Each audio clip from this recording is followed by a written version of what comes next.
Welcome, everybody.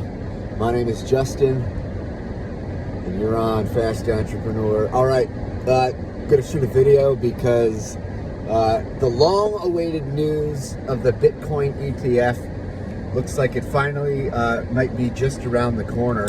So I want to spend a little time and talk about what the Bitcoin ETF is, why it's so important, and let's get into it. And then I want to talk to you about some of the other things that are going on behind the scenes, in the plain sight, and some other opportunities that I'm seeing in the crypto space. So if you're new to the channel, welcome. I've been around for a few bull runs now. Got involved, saw Bitcoin in the 2016 market, and ever since then we've been on a journey to learn about this technology called the blockchain. And we've learned about other cryptocurrencies like Ethereum and other ecosystems now competing with Ethereum. And just very recently, this past year, we're starting to see some happenings on the Bitcoin blockchain itself with layer 2s like stacks.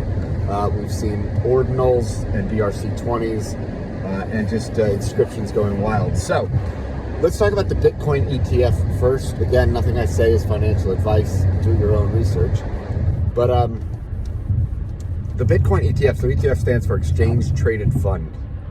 And basically what that means is the way I would kind of categorize it, kind of looks like a mutual fund, but it's traded almost like a stock.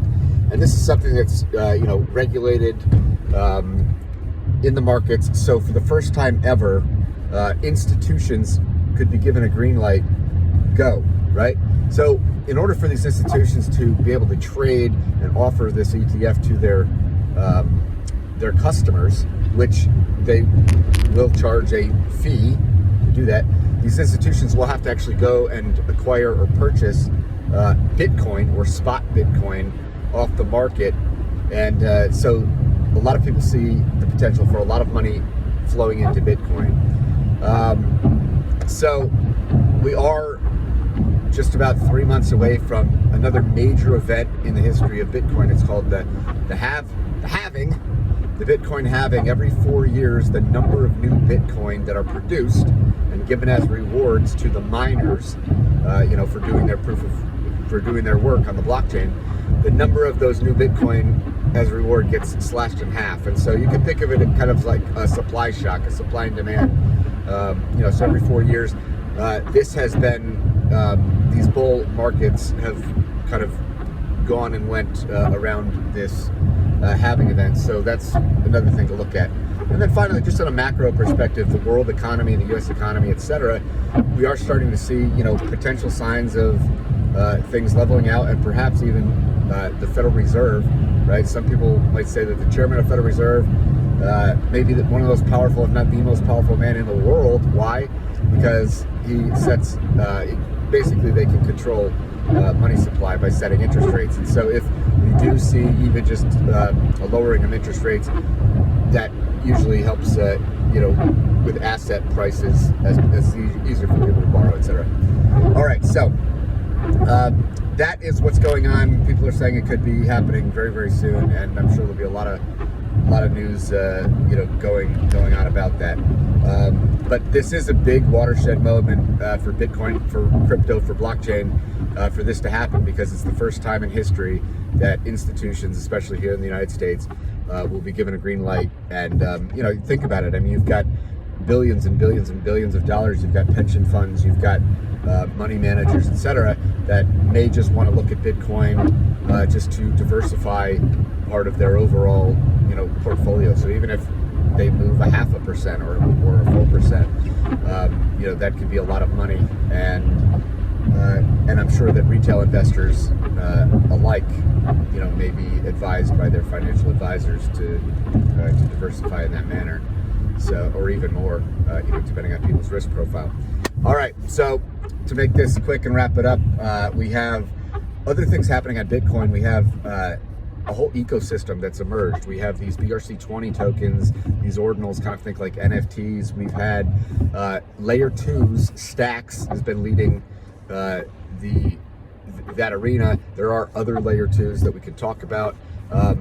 and specifically we have like major dexes like Alex Labs, and so you know, you pay higher gas fees obviously now because there's a lot of this demand on the Bitcoin blockchain, but these layer 2s, there is a major update coming to within not too much time. So when we see that, it's anticipated that a lot of these gas fees, especially on the layer 2s, can come back down and make things a lot more efficient as a layer 2. So just keep in mind, you know, you've also got you know, meme coins and everything. It's the first time we've ever really seen this on the Bitcoin side, and so perhaps as if the ETF start to spark, perhaps people will want to start exploring further down the ecosystem. Finally, well, not finally, maybe a few more things. Other things I've been looking at, airdrops. There have been several airdrops already this year. And what is an airdrop? It's basically these protocols reward their early users, and sometimes it's free to try these things out, click a few buttons, test out their website. Sometimes it's making a few transactions on their mainnet, could cost a little bit of money. But you know, there are ways to get airdrops even without basically doing anything. If you look at the Cosmos ecosystem, talk a lot about Cosmos and interoperability. Simply staking major coins like Atom, Osmo, now TIA, and perhaps others. Stakers have been, you know, sometimes given some airdrops. You have other ecosystems, Injective, Kuji. What's interesting about Kuji is it seems like their airdrops are just, you don't have, they haven't been claimed. They're just staking rewards. So you know, you could end up not even knowing that you had them, and they just could be sitting there perhaps. What else? We got, you know, we're going to have the launch of, there's a lot of exciting projects. I mean, there's almost too many to keep track of. There are likely to be many more airdrops. Why? Because a lot of these projects, if they have VC funding, there might be a lock period.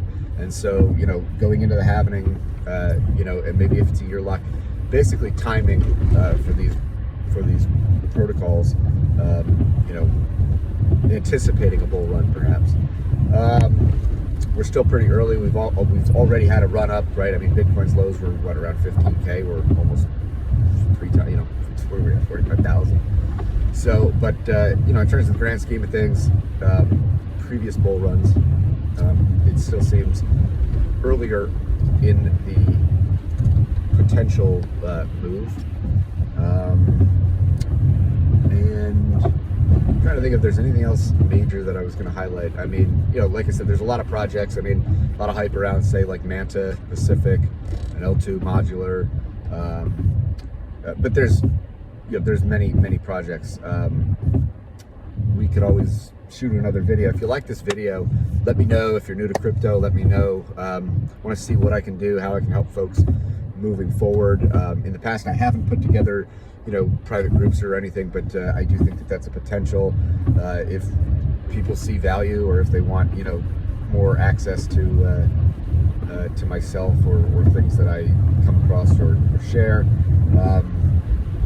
you can let me know in the comments. That's, you know, I'm merely just I'm just a guy that is curious. He's been around, you know, playing around with a lot of these technologies, and you know, we're about to, it seems, stay tuned, seems like we're about to enter into a brand new phase of crypto in general, and what this means for modern day financial markets. But with that being said, I got to get going.